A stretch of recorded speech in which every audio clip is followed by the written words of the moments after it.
Once again, Christian greetings to all our valued listeners and viewers throughout the whole world. Even more particularly to all Shepherd's Rod believers, and most especially to our beloved brothers and sisters in the United States of America.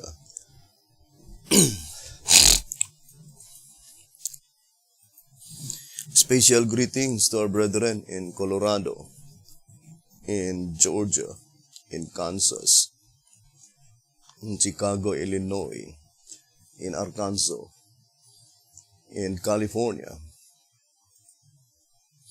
in New York, and Pennsylvania, in Canada, Fiji Island,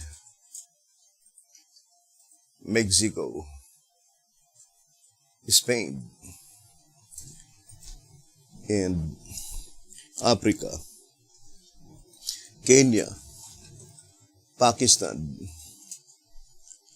Zambia, to the United Kingdom, to our brethren in Australia,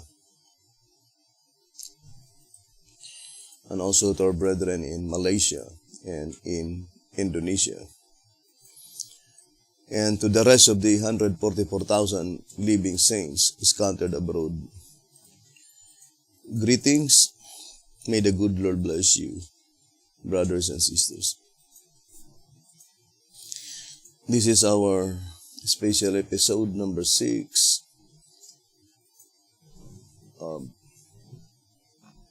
Just 1 hour exposition of prophetic studies as the last final warning message just prior to the close of provision.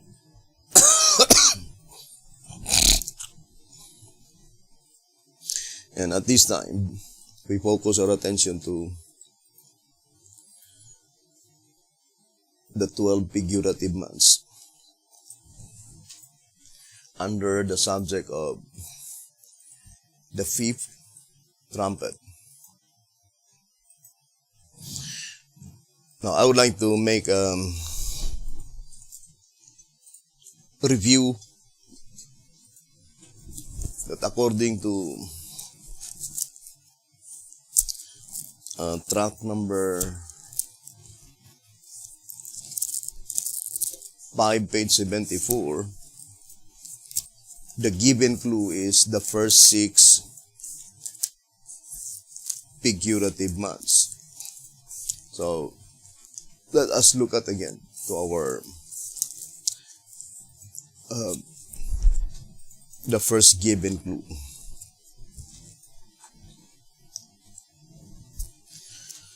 So it says here,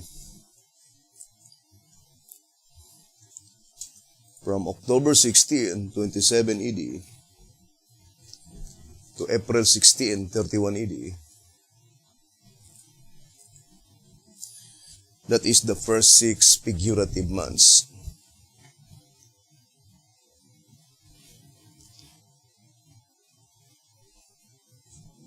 According to track number 5 on page 74. So, through the given clue, the entire period of the first 6 figurative months consists of exactly 1,260 days. And that is why it's easy to analyze by dividing 1,260 divided by 6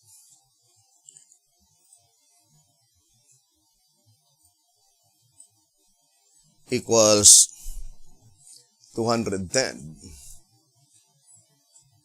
Therefore, there are 210 days, each figurative month, or each symbolical month.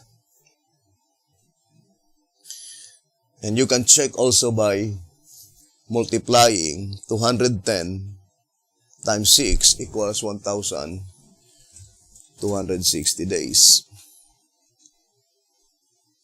And if you will divide 210 by 30, since there are 30 days every month, that would be 7 or 7 months. Each parabolical month consists of 7 months, or consists of 210 days. So, through that given clue, we could be able now to decipher the subject, the 12 figurative months.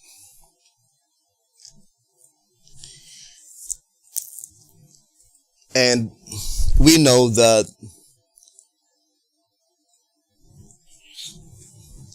the word figurative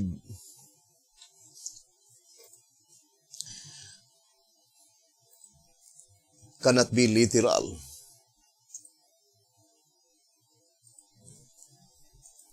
Figurative meaning symbolic or metaphorical.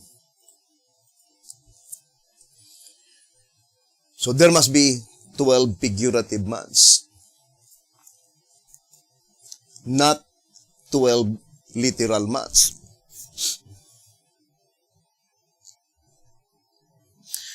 Although the focal point is the 5 figurative months, because that is the only thing that had been mentioned in Revelation 9, verse 5 and 6.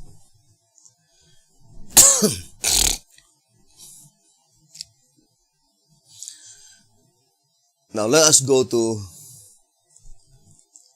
the second clue on the 12 figurative months.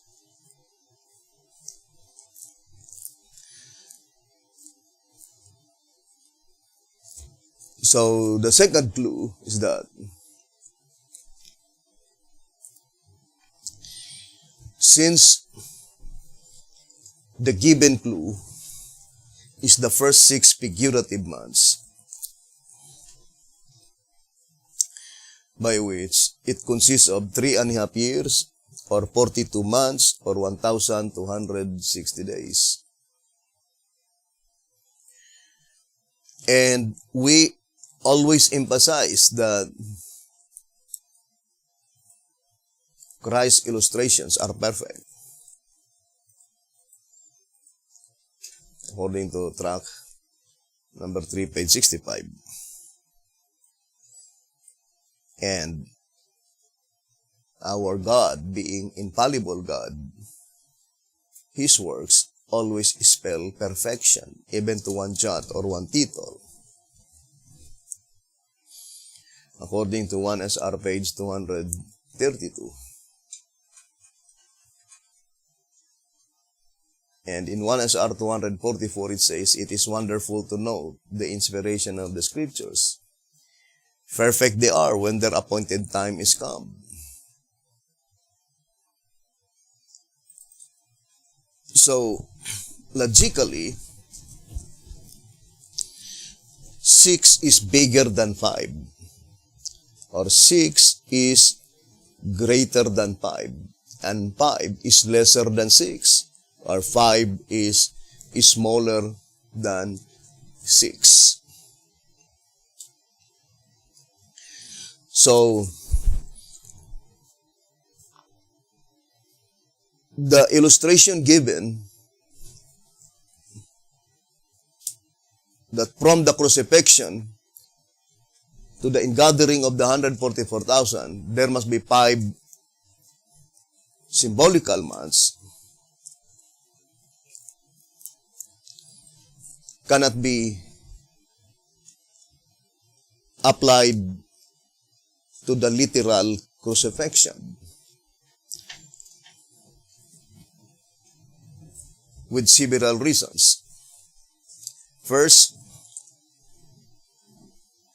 the illustration could no longer be perfect because the 5 months is more than 1,991 years, whereas the 6 months is only 3.5 years.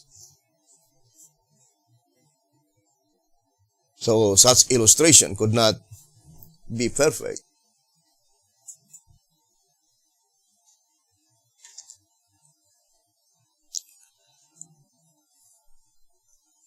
So that is the first reason that we could firmly establish that the application made from crucifixion, the literal crucifixion, is not the particular object in view. That is only the groundwork. And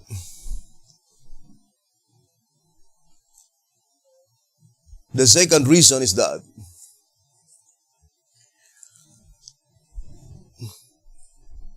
the subject of the trumpet study is symbolical prophecy, not literal. We read that several times in tract number 5, page 26. Symbolical or literal, which?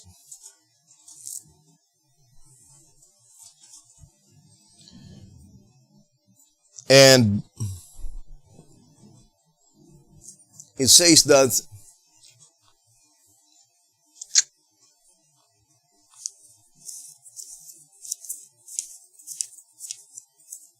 only when this question is rightly answered will we have the correct interpretation to unlock this great symbolical treasure house of truth. And it says, for if every term, page 41, is not symbolical, how shall we differentiate those which are from those which are not? And how shall we know by which to define the truth? So every term in the subject trumpet study must be symbolical because it is a symbolical prophecy. So that's the second reason. And the third reason is that the divine principle must be, the seal must precede its respective trumpet. According to tract number 5, on page 35, it says, naturally then, the first seal must precede the first trumpet, the second seal, the second trumpet, and so on. So that is the divine principle, that in the perfect fulfillment of the prophecy, it must be that the first or the fifth seal must precede the fifth trumpet, because our subject is the fifth trumpet. And the application made is contrary to the proper application, because the fifth seal commenced in 1500 AD. As stated in 2SR 221, it says, summary of commencement and termination of seals. And then it says, the fifth seal from 1500 AD to 1755.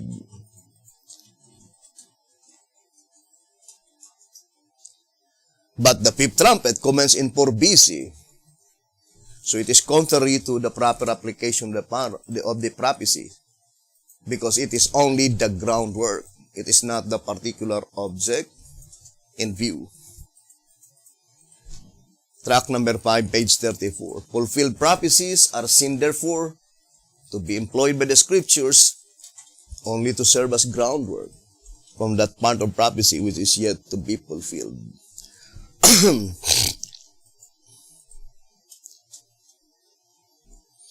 And the next reason is that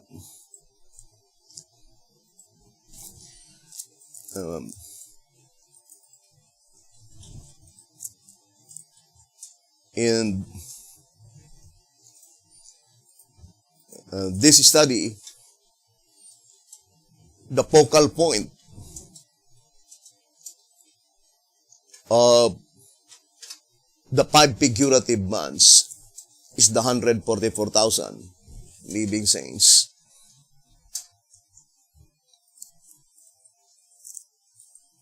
And they are the very ones that have been commanded in Revelation 9, verse 5 and 6.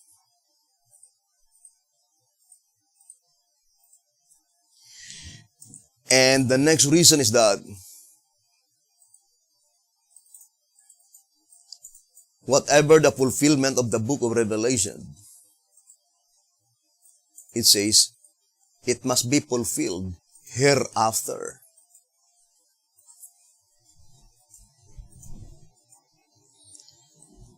And according to SR page 191,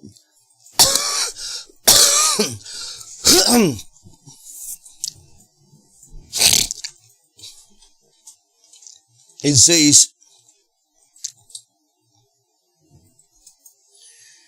therefore the word hereafter in Revelation 4 verse 1 means from the time of the vision pointing forward to 1844.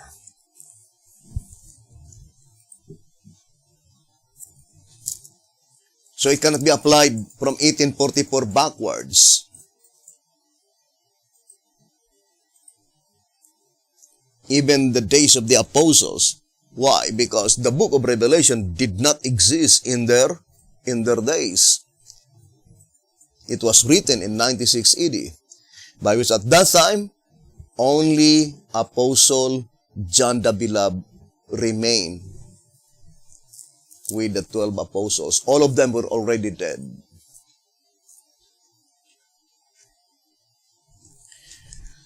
So,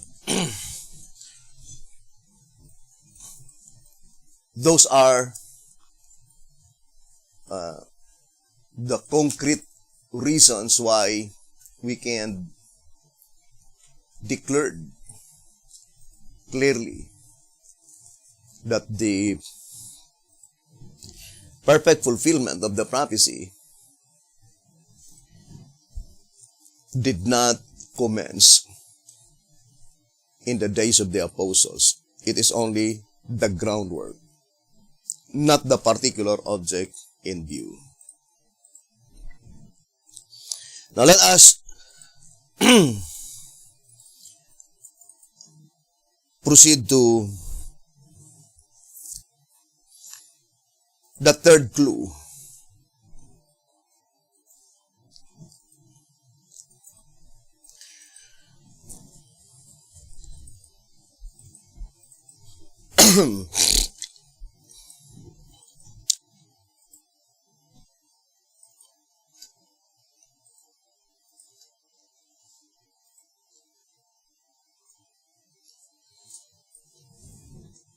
So what is the main subject of the 5 figurative months? The ingathering of the 144,000. The ingathering. So I would like to read tract number 5, page 74.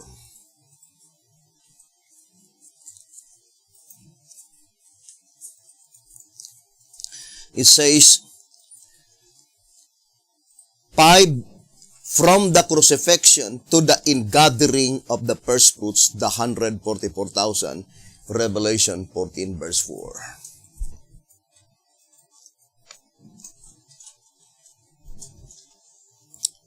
So it says 5 figurative months from the crucifixion to the ingathering of the first fruits, the 144,000, Revelation 14 verse 4.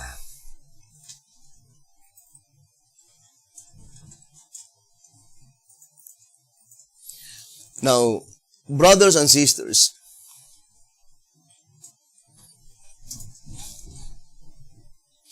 we need to ever remember that the trumpet study, the main prophetic event, takes place in the heavenly sanctuary. Now, I would like to read tract number 5, page 34. In the main, however, the trumpets and the seals portray an event which is future from John's times and which takes place in heaven.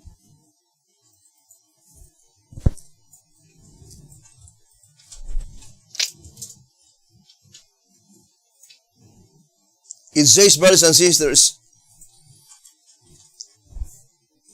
which takes place in heaven, both the 7 seals and the 7 trumpets.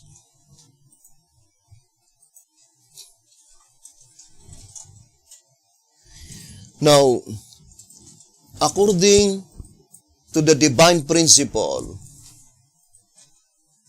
stated in tract number 5, page 35, that its corresponding seal must precede its matching trumpet.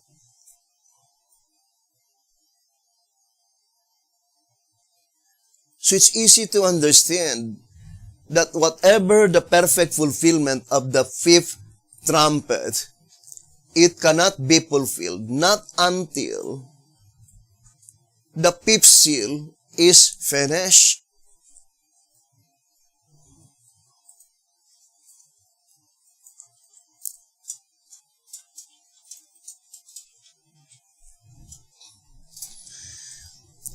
Now,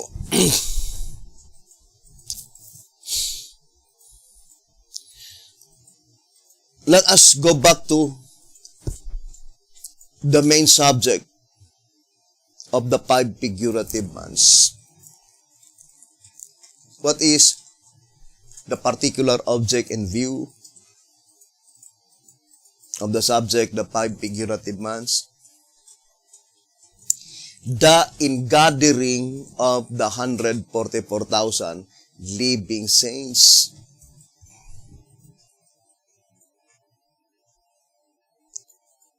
So, we need to harmonize all other related statements concerning the ingathering of the 144,000 living saints.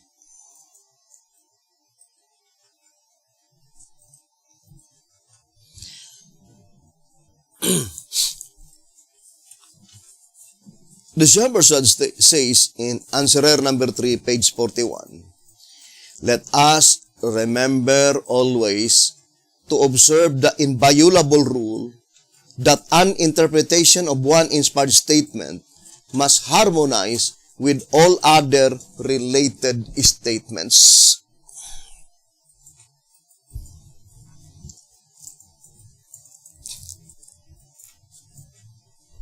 So that is the inviolable rule of interpretation. We need to harmonize all other related statements. Now, what related statements? In gathering of the 144,000.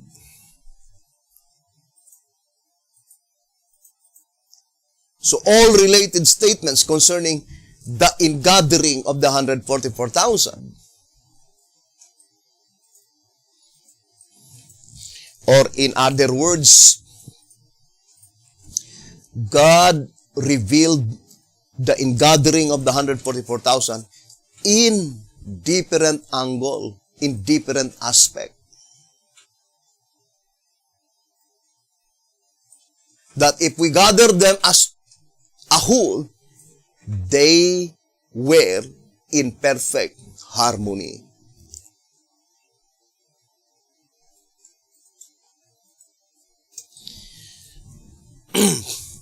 I think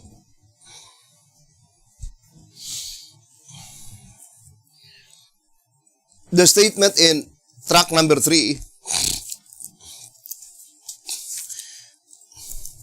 1934 edition, page 64, it says, numerical illustration of ingathering.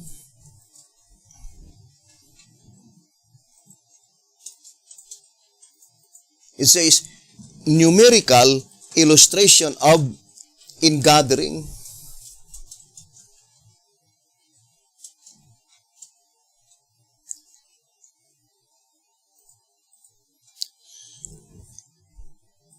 Now, in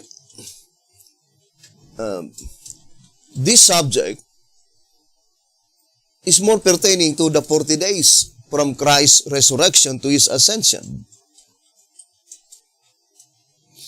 So let us go to page 66 in track number 3, 1934 edition. It was during the 40 days of Christ's personal presence with His disciples from His resurrection to His ascension that the first fruits, the 120, were gathered in. Who have been gathered in during the 40 days from Christ's resurrection to His ascension? The first fruits. The 120. And we know that that is the type. For example, here in track number 3, 1934 edition, page 75, it says, comparison of the two Pentecosts. The comparisons of the two Pentecosts are perfect. The first fruits only of both being numbered 120 in the one and 144,000 in the other.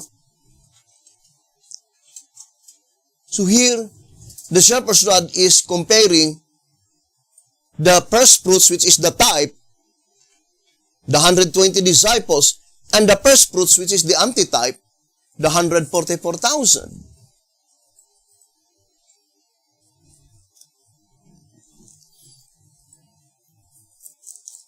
And accordingly, the type, the first fruits, the 120 disciples, they had been gathered within the 40 days. From Christ's resurrection to His ascension.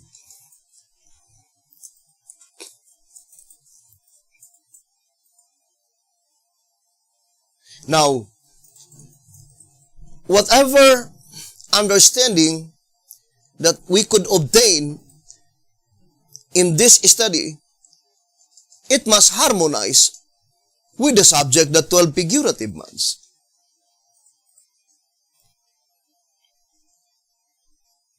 It says, from the crucifixion to the ingathering of the 144,000 living saints.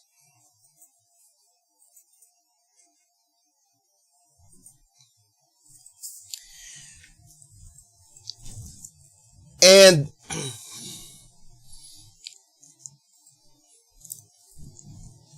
the shepherd's rod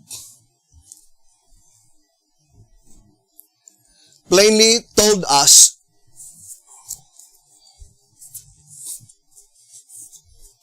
here in 2SR page 187,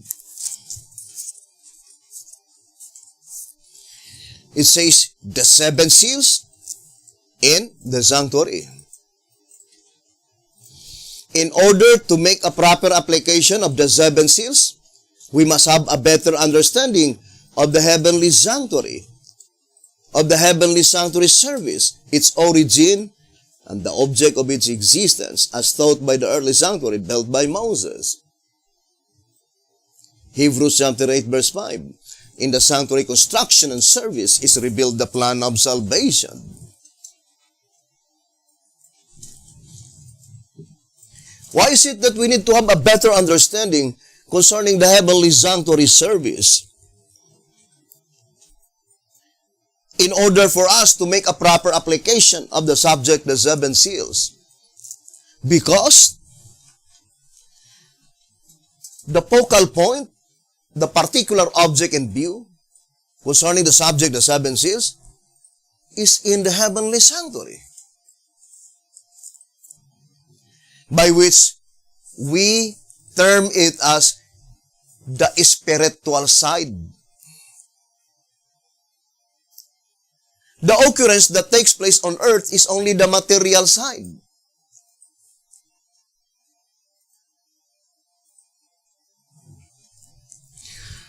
I will give you an example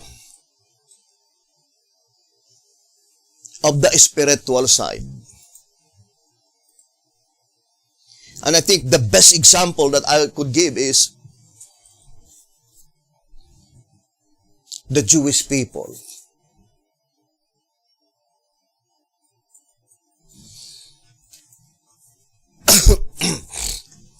I would like to read the Great Controversy.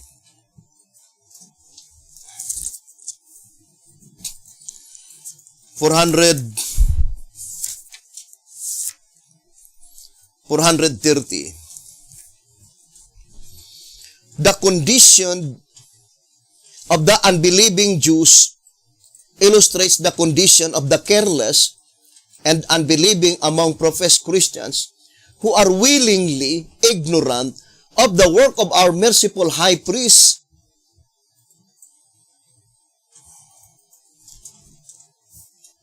You see, willingly ignorant of the work of our merciful high priest.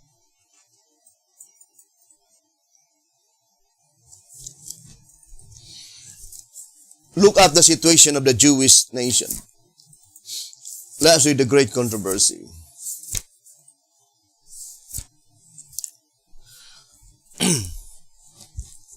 The Great Controversy 614.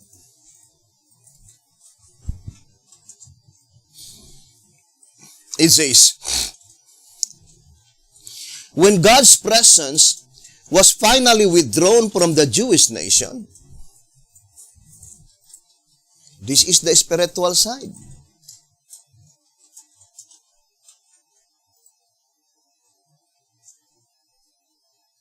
And that is the divine pronouncement of Jesus Christ when Jesus Christ says, behold, your house is left unto you desolate.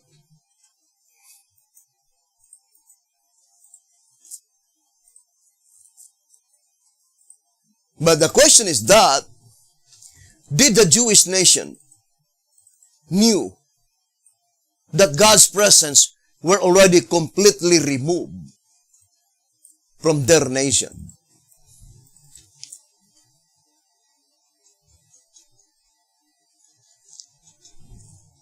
Now let's read the statement here. The Great Controversy 614.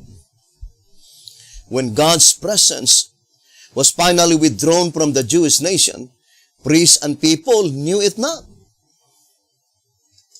You see, the priest as well as the people knew it not. Though under the control of Satan and swayed by the most horrible and malignant passions, they still regarded themselves as the chosen of God.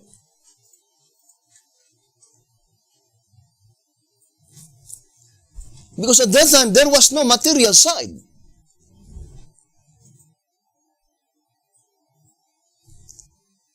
As a matter of fact, it seems that they were so powerful. They persecuted the Christians. They killed the Christians.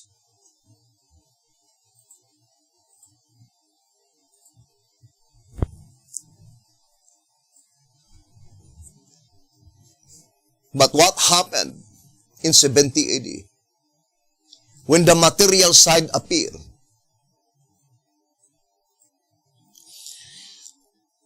Now let's read again the statement here in the Great Controversy.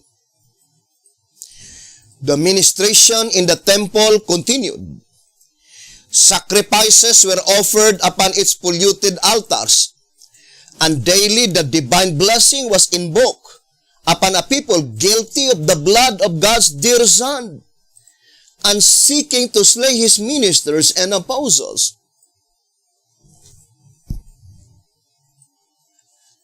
And look at the statement given by the voice of inspiration.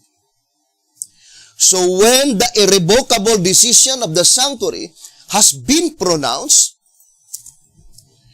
and the destiny of the world has been forever fixed, the inhabitants of the earth will know it not.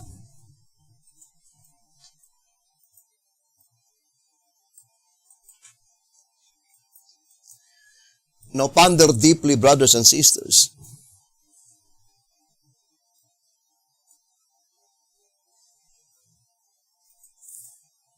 When the irrevocable decision pronounced in the heavenly sanctuary, that is the spiritual side. And the same with the Jewish people, because there is no material side. They think that they were the chosen people of God.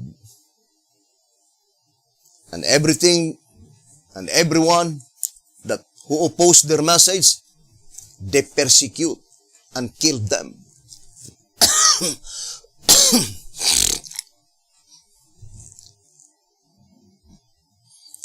I'd like to read, it says,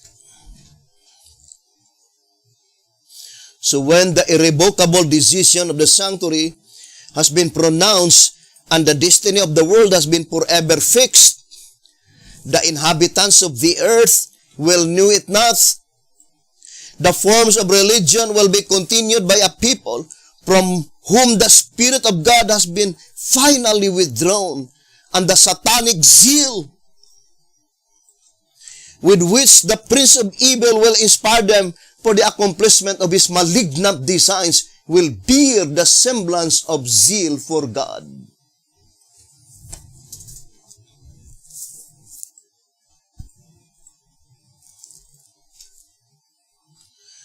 Now, for example, brothers and sisters, we need to study closely. When would be the irrevocable decision in the heavenly sanctuary will be pronounced?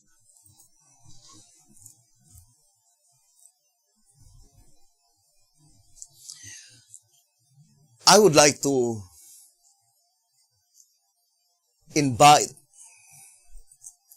plead to all Shepherd's Rod believers. Let us study closely. When would be the irrevocable decision in the heavenly sanctuary will be pronounced?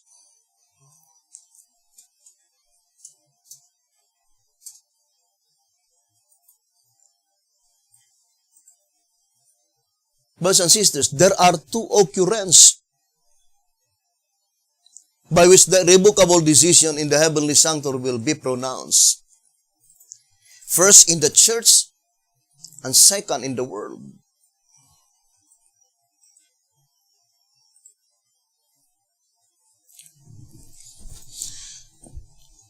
Now, for example, let me read to you the statement here on Testimonies for the Church, Volume 2.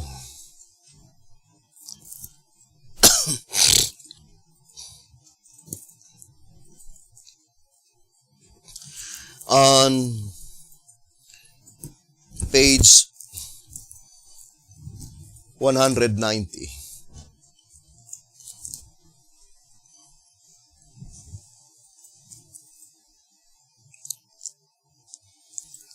It says here,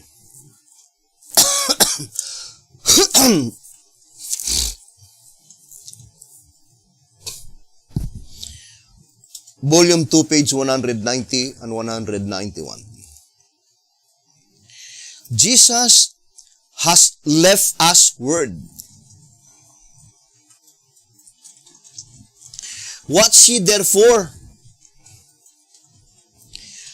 For ye know not when the master of the house cometh, at even, or at midnight, or at the cock crowing, or in the morning, lest coming suddenly he find you sleeping.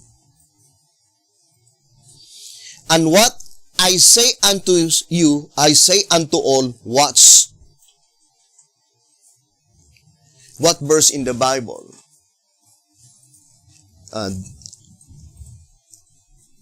This parable had been taken. Mark. Right? Now let's read Mark. Mark 13.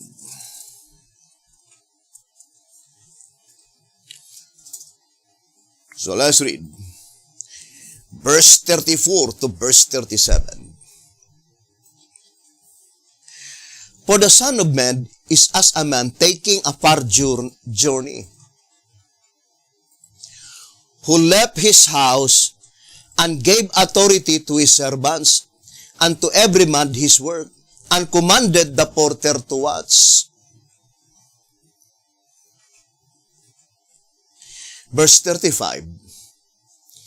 Watch ye therefore, for ye know not when the master of the house cometh, at even, or at midnight, or at the cock crowing, or in the morning.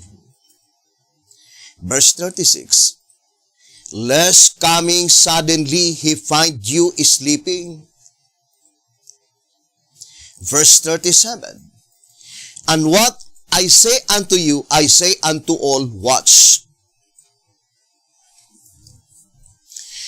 So these are the verses quoted in volume 2, 190. Now let us read the statement given by the Spirit of Prophecy. Testimonies for the Church, volume 2, 190.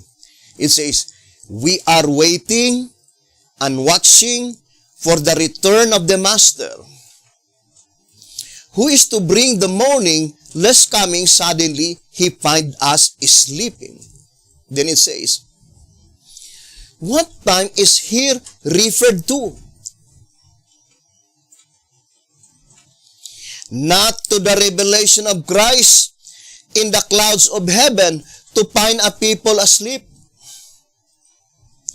No, but to his return from his ministration in the most holy place of the heavenly sanctuary, when he lays off his priestly attire and clothed himself with garments of vengeance, and when the mandate goes forth, he that is unjust, let him be unjust still, and he which is filthy, let him be filthy still, and he that is righteous, let him be righteous still, and he that is holy, let him be holy still.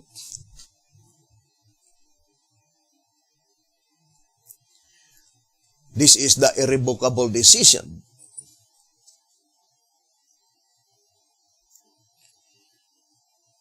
Now, what time referred in this reading? Brothers and sisters, when the irrevocable decision will be pronounced,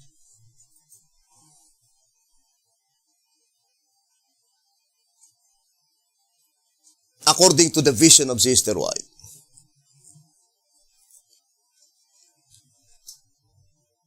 after the irrevocable decision,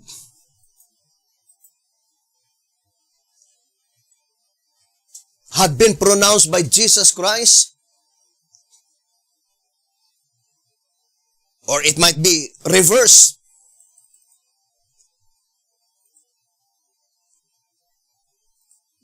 That at that time, Jesus Christ, he will lay off his priestly attire and clothe himself with garments of vengeance.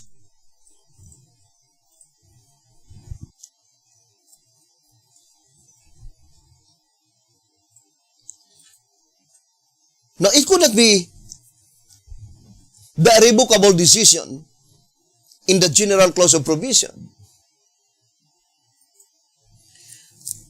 because the description is opposite. In the general clause of provision, it says, he will lace up his priestly attire and clothe himself with his most kingly robes.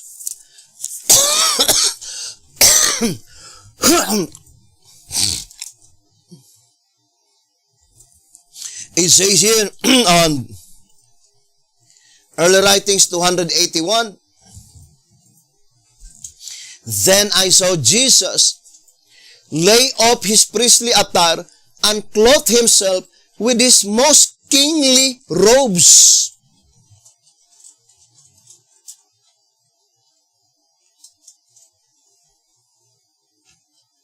So it is not garments of vengeance. He lays up his priestly attire, then clothed himself with his most kingly robes.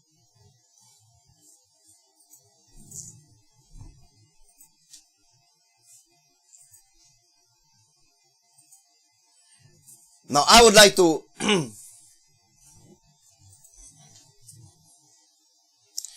read again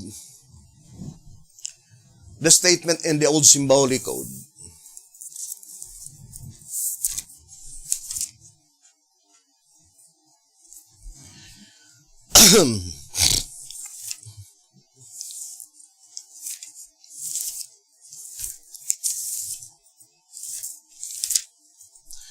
It says, 1 Symbolic Code number 8, page 10.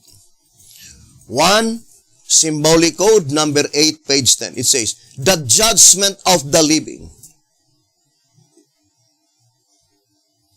Then the quotation is, Great Controversy, 490 and 491, and volume 9, page 266 to 269.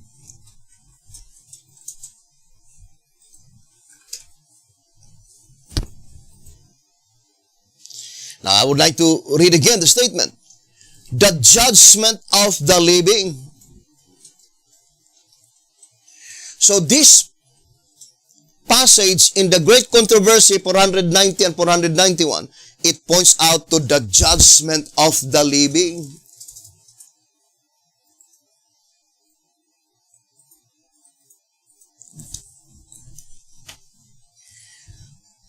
Now, let us go to the Great Controversy.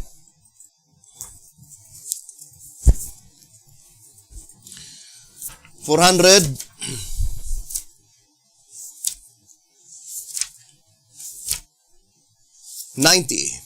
and 491. It says, the righteous and the wicked will still be living upon the earth in their mortal state.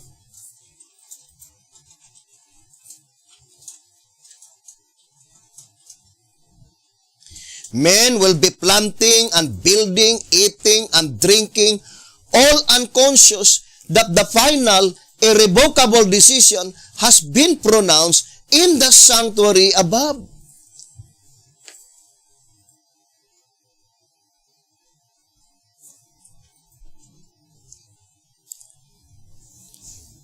Sometimes, I'm really thinking, it is hard to imagine, brothers and sisters, that there are many people, they did not consider seriously the occurrences that takes place in the heavenly sanctuary.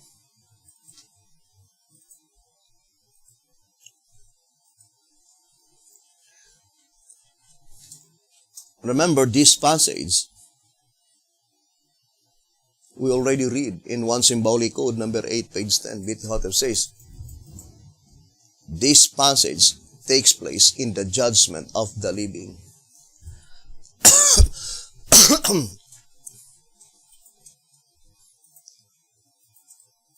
So the righteous mentioned here must be the living righteous.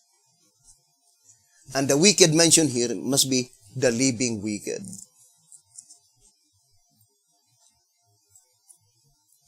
Now let's read again the statement on the Great Controversy 490 and 491.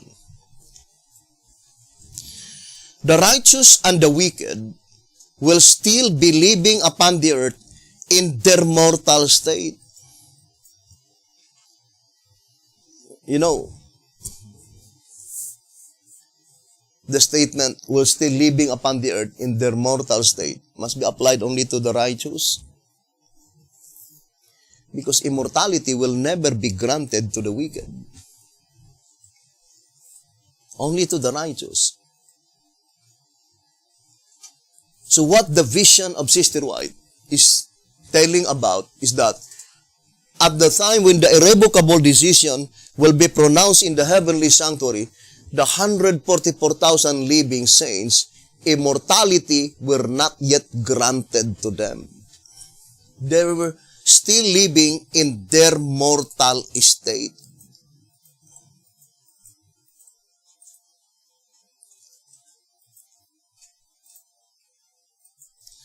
So let's read again the statement. The righteous and the wicked will still be living upon the earth in their mortal state. Men will be planting and building, eating and drinking, all unconscious that the final irrevocable decision has been pronounced in the sanctuary above. If you will apply it to the general clause of provision,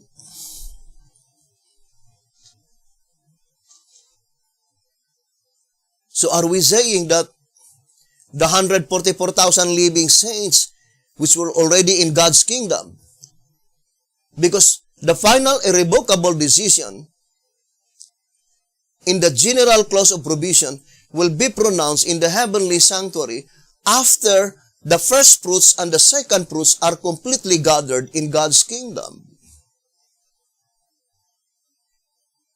And not only the living saints, but as well as those that had been resurrected in Daniel 12 as well as Ezekiel 37 were already in God's kingdom. Are we saying that all of them in God's kingdom, they were still in their mortal state? Ponder deeply, brethren. Does the Bible, does for prophecy teaches that in God's kingdom, mortal being can inherit? Let us read the statement given by Alonzo Jones. That men in their mortal state cannot inherit God's kingdom. Apostle Paul is very plain in 1 Corinthians chapter 15. Flesh and blood cannot inherit the kingdom. All who will enter God's kingdom, immortality will first be granted to them before they could enter God's physical, literal, premillennial kingdom. It says,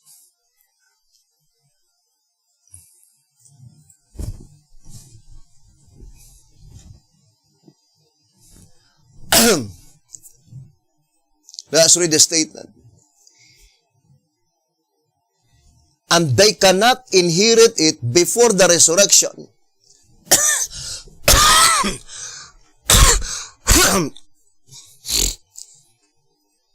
It says, and they cannot inherit it before the resurrection, for Paul says that flesh and blood, man in a mortal state, it says, cannot inherit the kingdom of God. Neither that corruption inherit incorruption. 1 Corinthians 15 verse 50. Christ's kingdom is an everlasting kingdom which cannot be inherited by dying people. They must first be immortalized by the resurrection or translation. Or in other words, those who will enter the kingdom, the premillennial, physical, literal kingdom, immortality will be granted first to them. before they could enter the kingdom. Because men in their mortal state cannot inherit God's kingdom.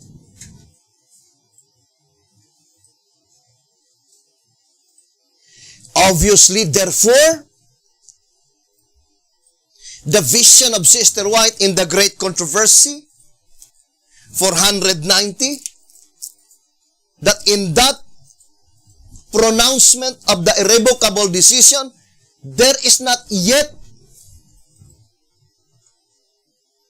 anyone of the living righteous had been granted immortality. They were still in their mortal state. When such irrevocable decision will be pronounced in the heavenly sanctuary, it cannot be the second pronouncement of the irrevocable decision in the heavenly sanctuary, which pointing to the general clause of provision. Because at that time, all the righteous were already granted immortality.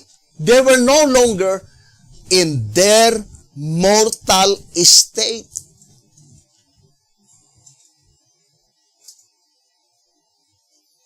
Whereas the statement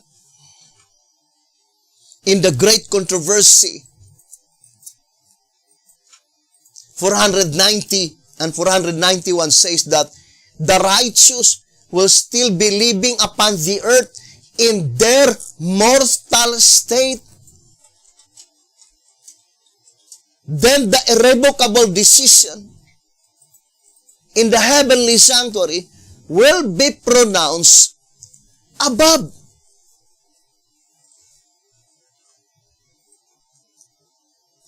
What is the significance of such divine pronouncement of the irrevocable decision in the heavenly sanctuary?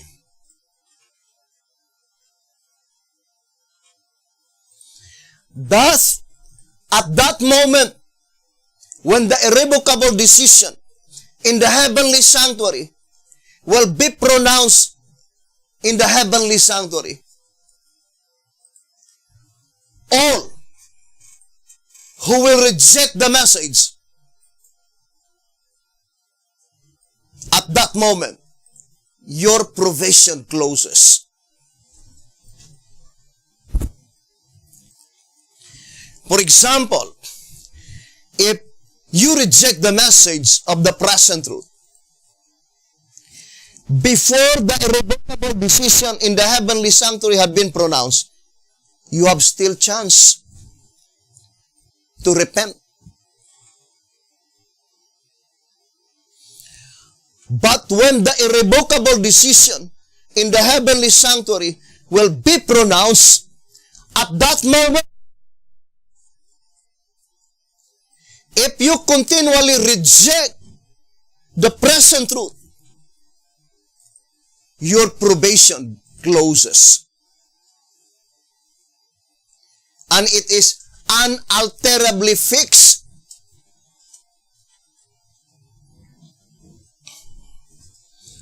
I remember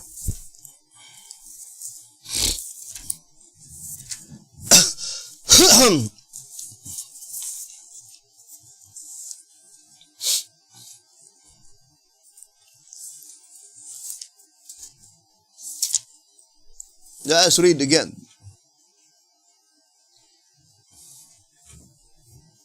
In one symbolic code, number 8, page 10.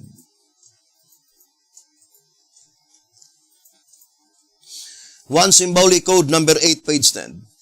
The time when the mandate goes forth, he that is unjust, etc. Then the quotation is volume 2, page 691. The work for the sinners will be done. During this period of time, each will have settled his destiny, either allowed himself to be made righteous and holy, or else chosen to remain unjust and filthy still. That is why the Shepherd's Heart says in 1 TG 50, page 15, life is just what we make it.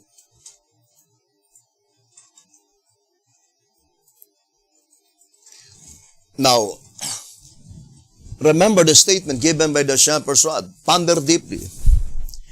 At the moment, it says, when the irrevocable decision will be pronounced in the heavenly sanctuary, from that period of time onwards,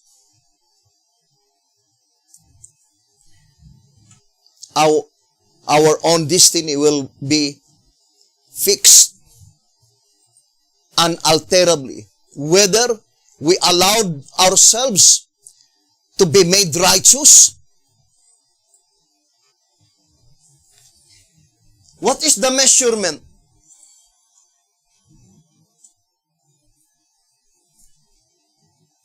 Of such righteousness? In tract number 15, page 32, it says, the lamps of fire having seven, the lamps of fire being seven in number, they of course can but represent the ever-living church. Revelation 1 verse 20, clothed with the light of the whole truth of God, her teaching present truth to its successive generation since the world began, the truth by which the works of each is searched and judged, each one's righteousness measured. Each one's righteousness measured. Measured by what? By the present truth.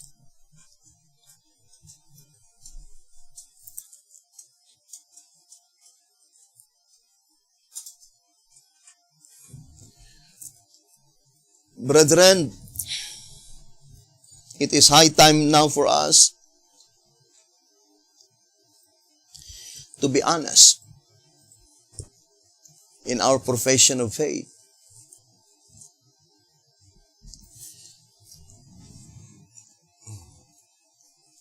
I always remember that statement in volume 1, 190. Dear friends, do not deceive yourselves concerning your own condition. We cannot deceive God.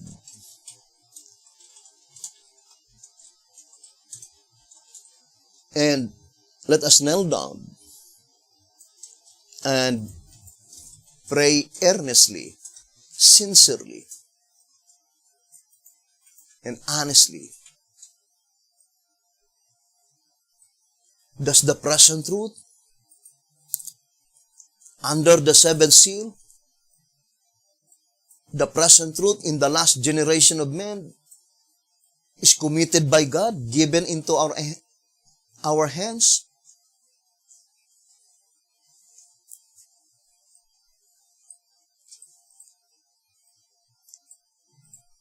So if the present truth have been committed by God into your hands, then supposed to be, you know everything concerning the proceedings in the heavenly sanctuary. But if the present truth is not within our borders, we should not pretend.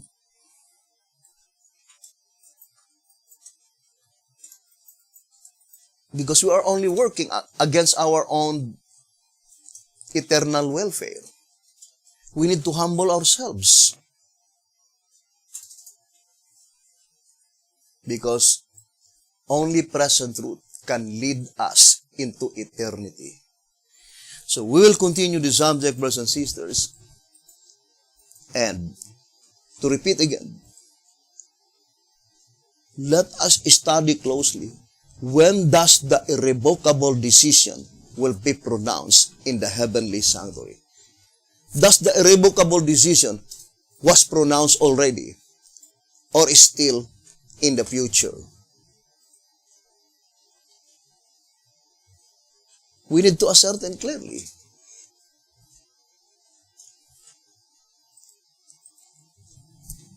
Now, it is very important, brothers and sisters, should not follow the example of the Jewish people. So, on our next episode, we will study closely so that we could ascertain clearly the occurrence that takes place in the heavenly sanctuary. Thank you very much. May the good Lord bless you and have a beautiful, wonderful evening.